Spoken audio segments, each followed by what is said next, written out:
Hi everybody, Eddie Woodchucker here. Welcome to my YouTube channel. First of all, thank you for everybody who subscribed so far. It's grown really quickly, which I'm really happy about, so thanks very much. And if you like it, subscribe. What I'm going to do is I'm going to do a series of videos about boat fishing, which is one of my passions. These videos are going to be broken down into 4 sections. What I'm going to do about the boat, trailing it and getting it in water, which is your first part, which you need to know. Second one probably going to be about safety and safety aspects to do with boat and moving around and etiquette to do with where you're supposed to be on river at any one time and vice versa, speed limits and that sort of thing. Next one probably about actually how I fish, trolling, casting, also again doing it all safely on boat. And then the final one probably be about anchoring and deadbait fishing, which will be done later in the year. Obviously, it's a little bit warm for that sort of thing at this moment in time. So this first video is all about getting the boat to the launch and getting in water. First of all, you're going to need somewhere to keep a boat. Right, now when I say you've got to keep it somewhere, I mean somewhere sheltered, somewhere out of the elements. The biggest problem you've got at this time of year is it's really nice, but it's going to turn horrible and you're going to get leaves in it and you're going to get garbage in it and stuff like that. So if you can keep it inside, it's a bonus. I'm very lucky that I've got a double garage. Now, my boat is 17 foot 10 on the trailer. So what you've got to do is you've got to make sure that you've got space or a garage that is long enough to be able to take it inside, which sounds simple, but it's amazing how many garages are like 16 foot 10. Well, that's no good if you've got a boat that's a foot longer than that. So you've got to make sure that it'll fit in there. If you can't keep it in there, make sure you get a tarpaulin or a cover that sits over it if you're going to keep it in your garden or you're going to keep it next to your shed or at work, something like that. I've actually kept mine at work when I first started my jobs and I didn't have a garage. So exactly what I did, I took it to work and I kept it there. So you've got to be able to look after it and keep it and maintain it at home. It's fantastic if you can bring it from home. The bonuses as well, your day's an easy start. You just literally hook it up out of garage. You take it to where you're fishing, and then you come home and you put it back in garage. It's dead simple. So it's really important you look after your boat. It's a big investment. I don't know how much money I've got in mind, but it's not cheap. And my wife's listening in the next room, so I don't want to say. But they're a big investment, so you've got to be able to look after it. Trailing boat is quite simple, to be honest with you. I'm not a fan of trailing boats. I hate trailing boats. The only problem is that I'm not an aggressive driver, but people get in my nerves. So if you're trailing on a motorway, which a limit on a motorway when you're trailing a boat is 60 mile an hour, and that's it. So what you'll get Bethel and Audrey who's driving down in the 1 litre Mica down inside lane doing 51 mile an hour, and you'll overtake them doing 60. You get outside them and they'll keep on going, and then they'll overtake you 5 times on the way down. I'm on cruise control, 60 mile an hour, and I'm just going. So you are going to have to put up with that sort of thing. Don't forget, you cannot go in the outside lane. You can only go in the first 2 lanes, in the overtaking lane and the inside lane. That's a big part of it. Take it steady. You've got a lot of money on back of your trailer, so you've got to be able to look after it. It's a massive investment, so please look after it. Things you're going to have to remember as well before you set off: check all your electrics. Light boards are garbage. They're absolutely garbage. I'll tell you that now. There's not a decent one on the marketplace. I've tried them all. I've tried LED ones. I've tried ones with bulbs in. I've tried them that you fasten on the back of your trailer. You put them on the back of your boat. All the different types. The best you can do is get some submergible ones. The best ones I've ever had are some submergible ones I got from China. And I got the electricians at work to fasten them on the back of my trailer. And I haven't looked back since. When I get to launch, I reverse the boat back in. They're already attached. There's no messing about with a long cable to undo and wrap around and chuck it in your boot, all covered in crap in winter. All I do is I get to launch, get my boat in water, get the trailer out and park it up. It's a massive part of it. It's a horrible job to do. Other things you need to remember about it is you don't need a massive car. You don't need a big 4x4 to tow boat. But the most important thing is make sure if you're checking your logbook, or not your logbook, in your service book, it will tell you in there in your manual what's your car rated to be able to tow. So mine boat weighs nothing. It weighs 50 kilograms as a boat on its own. You've got the engine, which weighs 83 kilograms, which takes up quite a bit. Then you've got the trailer. So you've got to add all those together to give you some sort of a weight you're going to pull. It's not going to be a massive weight. It's not going to be 6.5 tons. It's going to be like 100 ton. But you've got to make sure your boat and your car are compatible. If they're not, you need to address that as a major thing. You're also going to have a tow bar fitted. I've got a standard tow bar. It's a Whittle tow bar, and what it basically is, it's a single pole electrics. So in other words, I've got one socket, plug into the back, it's on the tow bar, away I go. If you've got a car that's already set up for two power points, in other words, if you had a caravan or something like that, that's not a problem at all, because it'll still work on the standard pin. The bonus of that is that you can actually have a power feed from your car battery alternator straight through to your boat. You can then put some sort of a coupling, an Anderson socket or something like that, attach it both together, and then that's charging your battery. So every time you're on your way to your launch or to your destination, you can charge your battery up. On the way back, you're doing exactly the same. I can't do that, but my engine has got an alternator on it, so it trickle charges my batteries constantly. What I tend to do though is, what I'll do is maybe, I don't know, twice a month, I'll just plug it in and leave it on trickle charge. I've got a trickle charger at home that just plugs in and you just leave it. It just literally just pulses a charging constantly. So what it'll do, it won't cook your battery like a big powerful battery charger. It'll just give it enough power to top it up. Once it gets to top, it'll turn off, and then it'll just give you a little bit more and turn off, and a little bit more and turn off a little bit more, and it'll just keep it topped up, and it's very, very good for conditioning. That's a really good part. What you're also going to have to remember is you're going to need some tools, some basic tools. Trailing does go wrong from time to time, so you've got to remember that you need some equipment. You're going to need a spare wheel. Not a tyre, a spare wheel. Remember, that must be with you at all times. If you lose a wheel or a bearing on the motorway, you are in serious trouble. It's happened to me twice. I've lost two in one trip. When I first got my first boat, I lost two on my way back from Windermere. About 4.5 miles apart. I put one on, it came off, it just disintegrated. I put another one on, the opposite side came off. I didn't have two spare wheels. I was very, very lucky. The guy from RAC who turned up, he had a spare wheel and he put it on, and I got home. I'll never ever do that again. So make sure you've got at least a good spare wheel. It's really, really important. If you're going to need a spare wheel, you're going to need a jack, and you're going to need some tools to be able to change a wheel. Now, I'm not going to say you're going to change a bearing outside at motorway. I do change my own bearings. It's not that big a job, and anybody who knows me knows I'm garbage at anything mechanical. So, I can do it. It can be done. I wouldn't recommend you do it, especially outside at motorway. It's extremely dangerous. If something like that happens, don't be scared about ringing the RAC. Don't forget, as well, you're going to have your boat insured. Very, very important. If you're going to be taking it on a road, you are going to have it insured. That is a fact. Not that you're going to have to let your insurance company know you're trailing a boat or you're trailing something. You must have complete cover. If not, you're in serious trouble. If that boat comes off the back of that trailer when you're trailing, you are in serious bother. It's a small part, but it's something you've got to bear in mind. It's another cost, but unfortunately, it's one of those things you can't get away with. Now, you've got all your stuff, you've got all your repair stuff. I'd also take stuff like tie wraps, which have saved me so many times. Some tools, basic tools, adjustable spanners, duct tape, and duct tape saves all sorts. That'll be before. What else do you need? You need some spare ratchet straps. Really, really important. If you lose a ratchet strap, it's you don't want a boat bouncing off. And that type of thing. This general stuff what you take out for general maintenance onto your cars.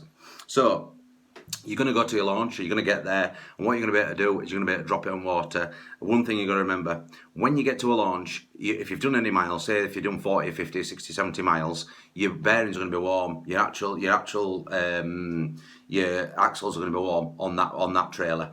The last thing you want to do is dip that straight in water, because there's thermal shock that can happen. Again, you need to make sure that you're going to put plenty of grease in those bearings. They've got little grease nipples on them, so make sure they're topped up all the time with waterproof grease. Standard grease is not good enough. You need waterproof grease. It's not cheap, but it's very, very good. When you get there, get all your gear packed into your boat first.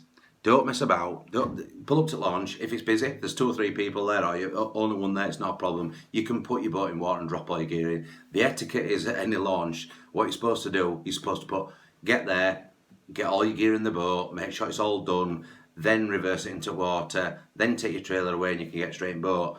I don't tend to do it. I usually get there before anybody else, because I don't like busy launches and stuff like that. I get there really, really early and get off and get fishing. I don't like to spend half an hour waiting for blooming John in his Gin Cruiser with his bloody Land Rover Discovery, taking it down launch and messing about and putting bloody stupid, tyres in it and stuff like that for kids, and putting his bloody bottle of gin and stuff. I like to get there early and get off. So what I tend to do is get there, take all the straps off and stuff like that. I'll sit at the top at launch, I'll put all my gear in, put all my electrics on, and I'll take it into water. The next video you're going to see will be me actually doing this. in the process and how I do it.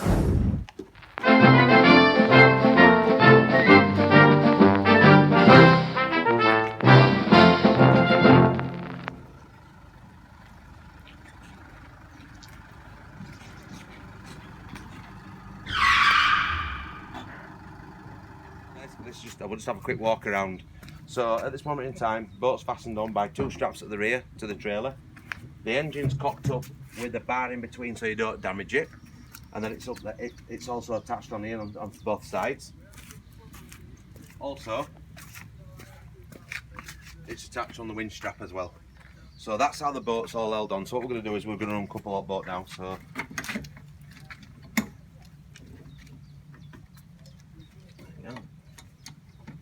Now it's wrapped around all these stop stuff rattling, because it's not worse than a rattling boat. It really does my head in. Take off pressure now off the winch, like that. You can see the boat rocking now, so it's balancing just like that.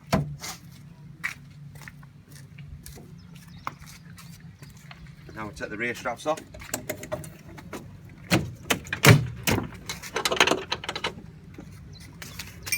These all go away. We'll take the engine off.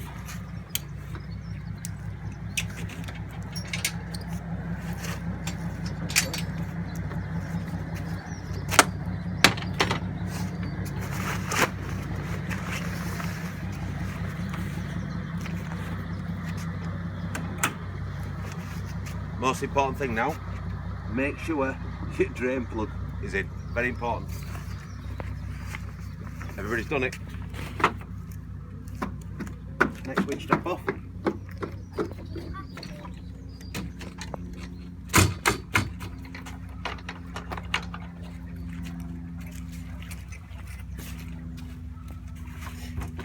These all go away now. Now when there's 2 of you doing it, you can do this in about 5-6 minutes. It doesn't usually take a long time. But because running it yourself, it's a little bit slower.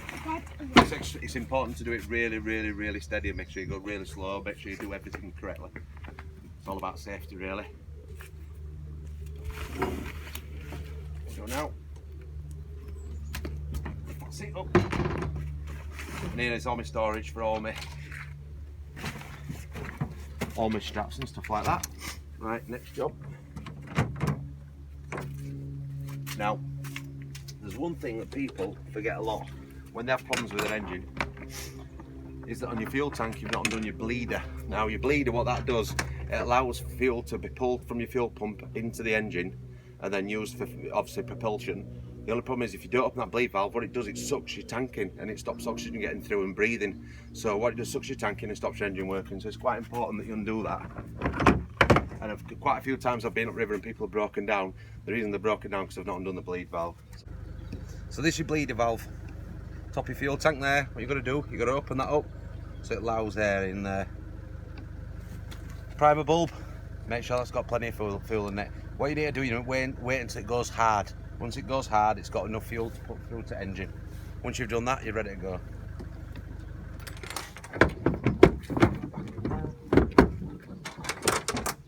Again, these just go hidden away. Right, what I'm going to do now, let's put the fish finder on.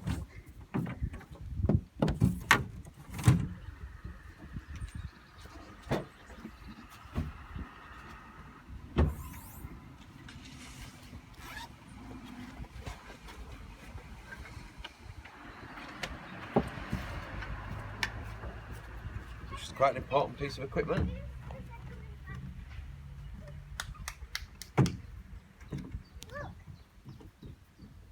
Right, this is it now. The boat's all set up, as you can see. Anchor at front, net's already set up as well. Bleeder valve's been opened on there. Primer bulb's already been primed, so we've got fuel to engine. Rods are in. I've only got 3 today. 1 for jigging, 1 for trolling.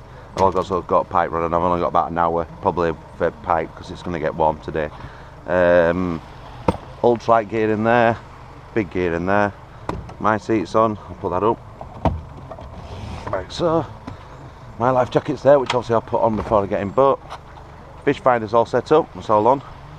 Engine's propped up because it's quite a shallow launch, so you don't want to drag your engine on floor, which is quite important. You don't want to damage that. Transducer there for Lawrence TI7, which is quite a big bloody thing, like, but it's a good piece of kit. My lures are all in there. Everything's clutter free. That's what you want. Don't want it clutter. You don't want to be falling over or anything. And it's ready to go. Sub boat's down water. Dead easy. What I'll do is I'll push it up to one side. Keep it nice and safe.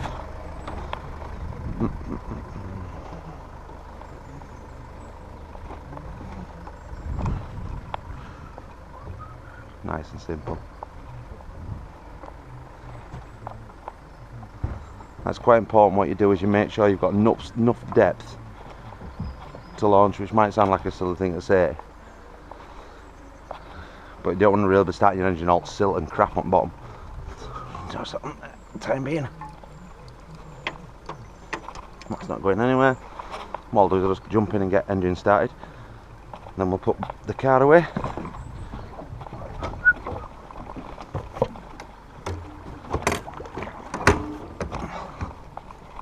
Generally it's quite an easy start as this one, it's generally just one pull. Simple as that. It's quite an engine. Suzuki 20 horsepower, lean burn. It's a fantastic engine. One of the really important things that I forget to mention originally is this is a kill cord.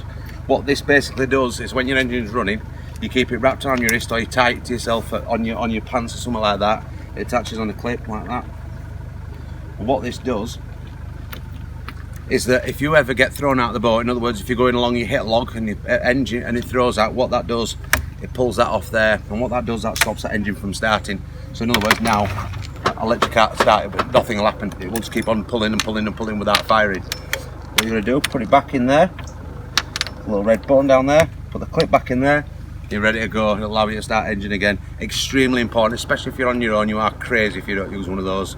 Attach it to your pants or attach the thing. You will get up, especially if you're a fisherman and you get up and you get out of boat, you will walk away and you will pull it off and you'll forget and it'll kill engine, but it's not a bad thing. So very important piece of kit. Don't ever go on a boat without one of those. And if your engine is starting, make sure you've got one of those, because sometimes they fall out or something like that. I leave mine in place all the time. It's in there all the time. Kill cord, extremely important. If you enjoyed my daddy's video, please subscribe and give it a big thumbs up.